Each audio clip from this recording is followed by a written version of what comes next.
J'ouvre dans Matthieu chapitre 6, je commence le verset 36 jusqu'au verset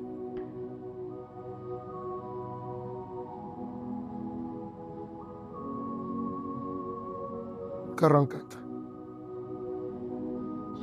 Il est écrit, là-dessus Jésus alla avec eux dans un lieu appelé Gethsemane. Et il dit aux disciples,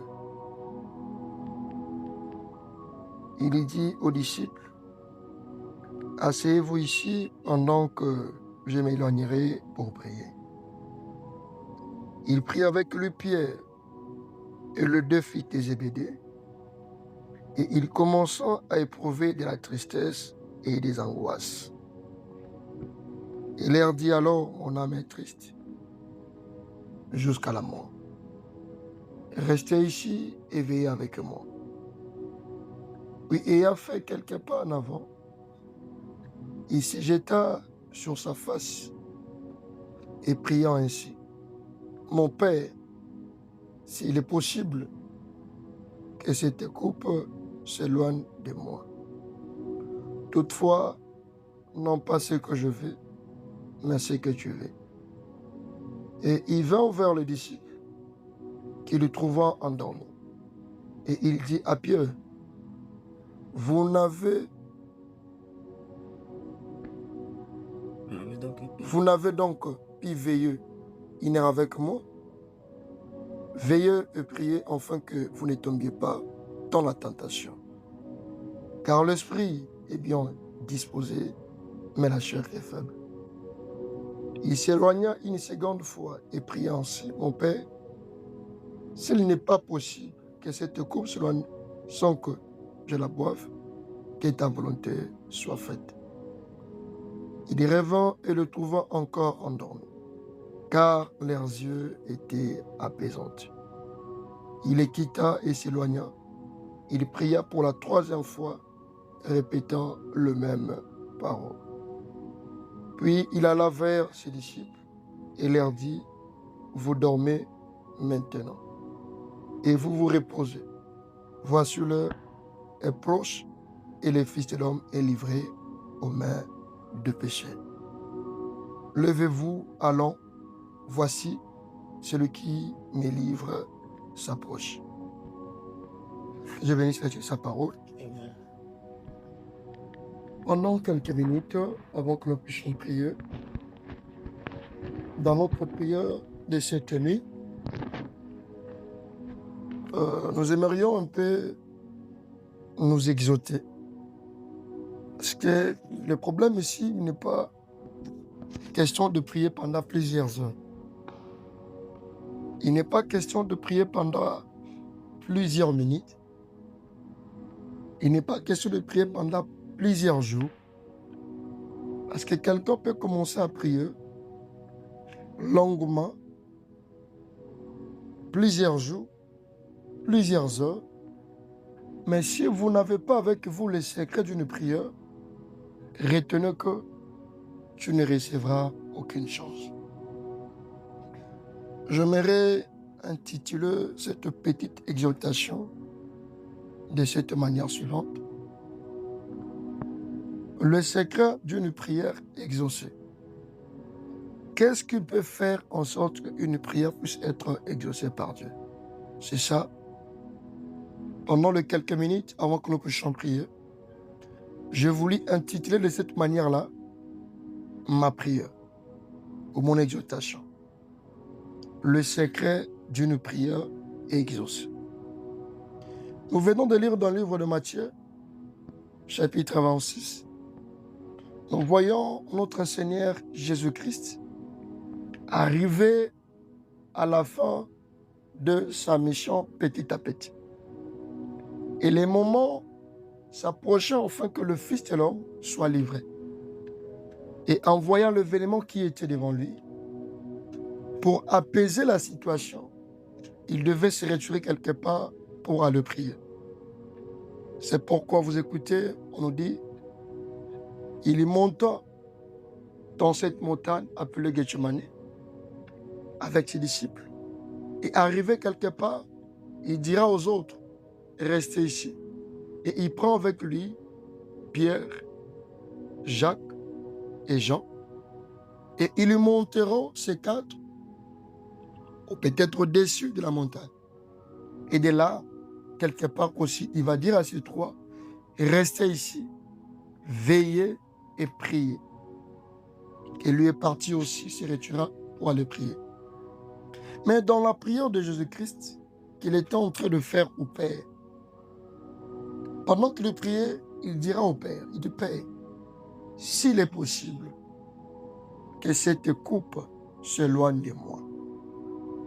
Et il y a quelque chose à retenir à l'intérieur que, pendant que Jésus était en train de prier, demandant au Père d'éloigner cette coupe devant lui, c'était une prière qui était adressée en dehors de la volonté du Père.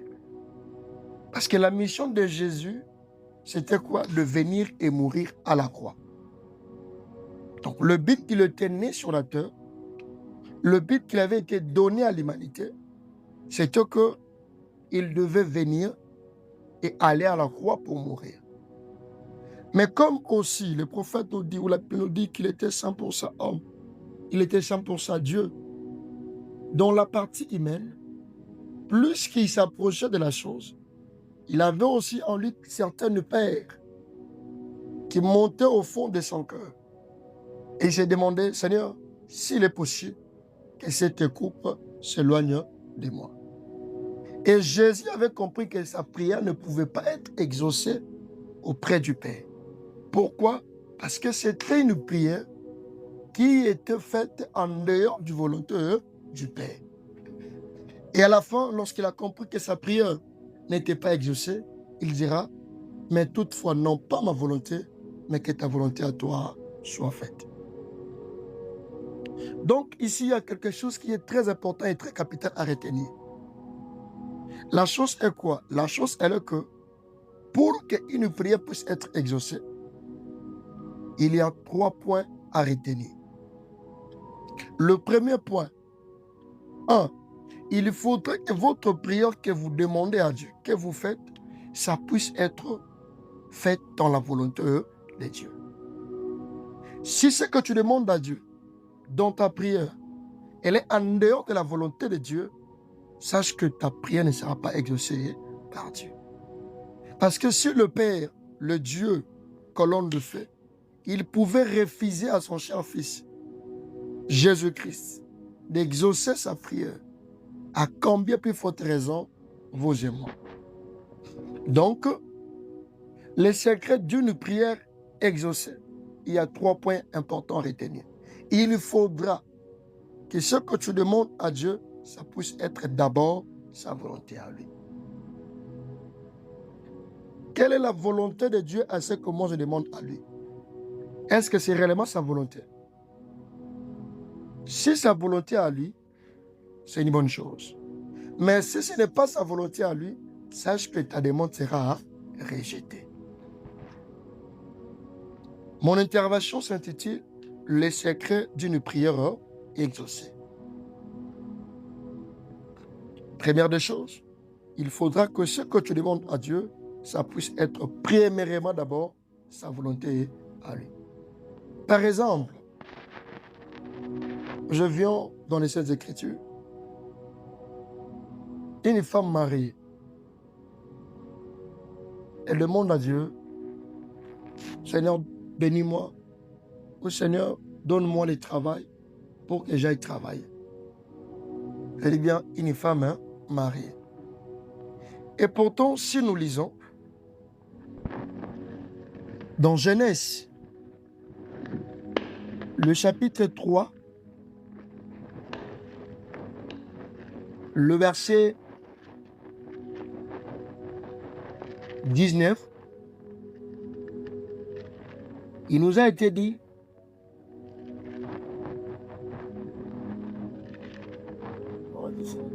Genèse 3, 19,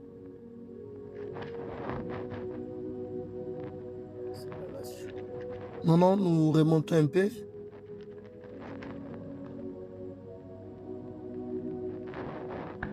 Genèse 3, 16. Écoutons ce que Dieu dit. Je prends justement cet exemple car ça va beaucoup nous aider. Lorsque Dieu, il vient maintenant donner le jugement à chacun qui avait sa part, et maintenant il dira à la femme. Il dit à la femme, j'augmenterai la souffrance de tes grossesses. Tu y enfanteras avec douleur. Écoutez bien, et tes désirs se porteront vers ton mari, et lui, il dominera sur toi. J'augmenterai la souffrance de tes grossesses. Tu enfanteras avec douleur, et tes désirs se porteront vers ton mari. Mais lui, il dominera sur toi. Donc, automatiquement, une femme qui est mariée ne peut pas demander à Dieu un travail. Parce qu'ici, on nous dit que les désirs de la femme se porteront vers son mari. C'est-à-dire, quand une femme mariée, elle est en train de prier et qu'elle demande à Dieu de lui donner un travail, sache que c'est déjà une prière qui est en dehors de la volonté de Dieu. Parce que la volonté de Dieu, c'est sa sainte parole. Dieu, il est la parole. Donc, ce qui revient à dire que s'il faudra à une femme mariée de commencer à prier, à demander quelque chose à Dieu, elle dira plutôt que Seigneur, bénis mon mari, donne-lui un travail. Pourquoi? Parce que lorsqu'on était arrivé du moment de l'homme, Dieu avait dit alors que tu mangeras à la sueur de votre front. Donc, si vous voulez que votre prière puisse être exaucée par Dieu, il faudra te rassurer que ce que je demande à Dieu, elle est vraiment la volonté de Dieu. Par exemple, la volonté de Dieu, il nous a dit dans sa divine parole, il dit que j'aimerais vous voir prospérer à tous égards, comme prospère l'état de vos âmes. Dieu nous a dit que je souhaiterais que vous puissiez être en bonne santé. C'est-à-dire, c'est la volonté de Dieu que l'on puisse être dans un état qui est normal. C'est-à-dire, avant de demander quelque chose à Dieu, il faut te rassurer que ce que je demande à Dieu, c'est sa volonté à lui. Et retenir la volonté de Dieu, cela a toujours été sa parole. Et Frère Branham me dit, est-ce que l'homme, il peut prendre Dieu au mot? Oui, c'est possible. L'homme ne peut que prendre Dieu au mot à travers sa parole. Et le deuxième point, pour passer rapidement, il faudra que ta prière soit aussi accompagnée par un vœu. Parce que, il nous a été dit, c'est à l'abondance du cœur que la bouche parle. Et il nous a été dit que la vie et la mort sont au pouvoir de la langue. Ce que l'homme ressent dans sa bouche, ce que l'homme prononce dans sa bouche, ce sont aussi des choses qui sont censées arriver. Après avoir reconnu que ce que tu demandes à Dieu, c'est sa volonté à lui, il faudra aussi que ta prière soit accompagnée par un vœu. Par exemple, dans 1 Samuel chapitre 1er, le verset 10, on nous raconte l'histoire de Anna. Anna qui était la femme de Elkana. Elkana qui avait des épouses, Pénina et Anna. Et Dieu avait rendu Anna stérile. Pourquoi? C'est parce que Elkana qui était l'homme, qui était le mari. Parce qu'il avait des épouses. Dieu avait vu dans le cœur d'Elkana que Elkana aimait beaucoup Anna. Et si Dieu pouvait donner encore 2 enfants à Anna, c'est-à-dire Elkana aimera encore Anna davantage. Voilà pourquoi, pour semer l'équilibre, Dieu avait rendu Anna stérile. Et c'était Pénina qui était en train de donner les enfants à Elkana. C'est pourquoi l'amour de Elkana était équilibré. Mais l'un de ces jours, parce qu'il y a encore une autre promesse, parce que dans la volonté de Dieu, Dieu, il nous a promis que dans le pays, là où coule le lait et le miel, aucune femme restera stérile. C'est sa volonté à lui, Dieu. Alors quand Anna, elle avait compris une telle chose, Anna, elle était venue dans la présence du Seigneur pour prier. Et parce que c'était d'abord la volonté de Dieu, Anna va compris que je suis dans la logique des choses. Et Anna, elle va maintenant ajouter sa prière avec un vœu. Et c'est là qu'elle va promettre à Dieu, il dit, Seigneur, ta volonté est que aucune femme ne restera stérile. Et je viens encore ajouter dans ma prière, Seigneur, si tu me donnes un enfant mâle, je te promets que cet enfant, je le consacrerai à ton service. Et aucun rasoir ne passera sur sa tête. Parce que Dieu avait vu l'intérêt dans la demande, dans la prière de Anna, c'est comme ça que Anna va recevoir le bébé appelé Samuel. Et regardez comme Dieu, il est quelqu'un qui nous donne toujours au-delà des foi de ce que nous demandons à lui. Alors qu'Anne était en train de demander à Dieu simplement un enfant mâle, mais Dieu lui a donné un enfant plus qu'un enfant. Mais il était aussi un prophète. Donc Dieu nous donne au-delà de ce que nous demandons à lui. Donc j'avais dit ici, le premier point, c'est reconnaître la volonté de Dieu lorsqu'il demande à lui. Deuxième point, il faudrait que ta prière soit accompagnée par une vœu. Et troisième point, il faudra que ce que tu demandes à Dieu, après avoir prié, ne t'arrête pas. Il faudra maintenant aller à la recherche de ce que tu as demandé à Dieu. Supposons que Anna, elle a prié que Dieu puisse lui donner un enfant. Et que Anna, en rentrant dans sa maison, elle refusait d'aller avec son mari coucher ensemble. Automatiquement, Anna ne pouvait pas recevoir un enfant. Pour que Anna puisse recevoir un enfant, elle avait compris la volonté de Dieu pour toutes les femmes. Elle avait accompagné sa prière par un vœu. Et la troisième des choses, elle devait aller aussi avec son mari pour accomplir ce que Dieu avait déjà planifié dans sa vie. Parce que c'était aussi à côté d'une loi. La loi était quoi? La loi était que chaque espèce puisse se reproduire selon son espèce. Chaque sémence doit se reproduire selon son espèce. Et c'est le moyen pour qu'une femme puisse concevoir, il faudrait que celle-ci puisse aller avec un homme. C'est pourquoi Anna ne pouvait pas dire que j'étais dans la volonté de Dieu. Je priais, mais il faudrait que je puisse aussi aller à la recherche de ce que j'ai demandé à Dieu. Voilà les 3 points qui peuvent faire en sorte qu'une prière d'une personne puisse être exaucée. La volonté de Dieu, accompagner ta prière par un vœu. Et la troisième des choses, il faudra aller à la recherche de ce que tu as demandé à Dieu. Tu demandes à Dieu un travail. Tu demandes à Dieu le Saint-Esprit. Il faudra aller à la recherche du Saint-Esprit. Il faudra aller à la recherche du Saint-Esprit.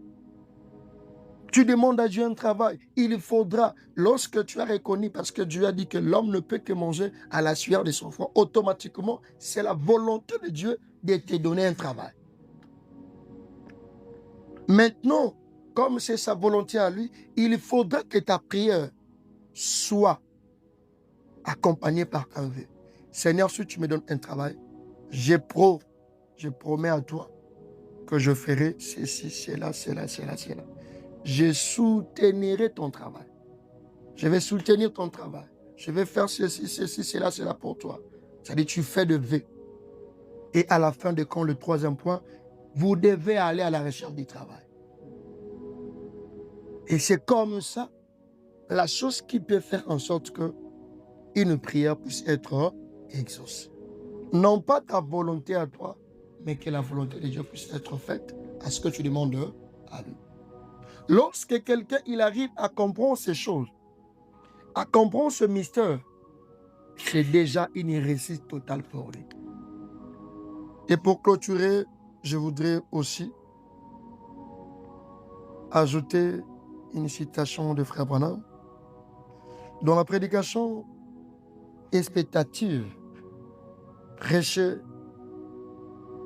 le 5 avril 1950, le paragraphe 3, le prophète de Dieu William Branham nous dit quelque chose qui est très important avant que nous puissions prier. Frère Branham dit, c'est ce que je veux que vous fassiez. C'est sur la prière que je compte. C'est le secret de tout le mystère de Dieu. C'est sur la prière que je compte. Pourquoi? Car la prière, c'est le secret de tout le mystère de Dieu. C'est la clé qui ouvre la porte de toutes choses de Dieu. C'est la prière. Si vous priez et que vous croyez quand vous priez, alors croyez que vous recevez ce que vous demandez et Dieu le fera connaître. Donc, il y a 3 points. Parce que du moment où quelqu'un s'est approché de Dieu, Hébreux 11 nous dit que celui qui s'approche de Dieu, il est censé croire que Dieu, il existe. Et non simplement que Dieu, il existe, mais il est aussi le rémunérateur de tous ceux qui le cherchent. Et quand quelqu'un s'approche de Dieu, nous supposons qu'il est déjà, il a déjà avec lui la foi. Il le croit. Parce que la première des choses que Dieu veut voir en toi, c'est d'abord la foi. C'est pourquoi Hébreux 11, premier nous dit que si quelqu'un doit s'approcher de Dieu, il est censé croire premièrement que Dieu, il existe. Et non simplement qu'il existe, mais il est aussi le rémunérateur de tous ceux qui le cherchent. Et lorsque maintenant tu t'approches de cette manière-là, accompagner maintenant cette approche avec ces 3 clés qui peuvent faire en sorte qu'une prière puisse être exaucée par Dieu. Et Frère Branham dit, c'est sur la prière que nous devons compter. Et il dit, pourquoi? Parce que la prière, c'est le secret de tout le mystère de Dieu. C'est la clé qui ouvre la porte de toutes choses de Dieu. C'est la prière. Et si vous priez et que vous croyez quand vous priez, alors croyez que vous recevez ce que Dieu a promis pour vous et Dieu le fera. Et Dieu nous bénisse. Là, on va commencer notre prière de cette nuit. Lèvons-nous là où nous sommes et on va aller prier Dieu. J'ouvre dans Matthieu chapitre 6, je commence le verset 36 jusqu'au verset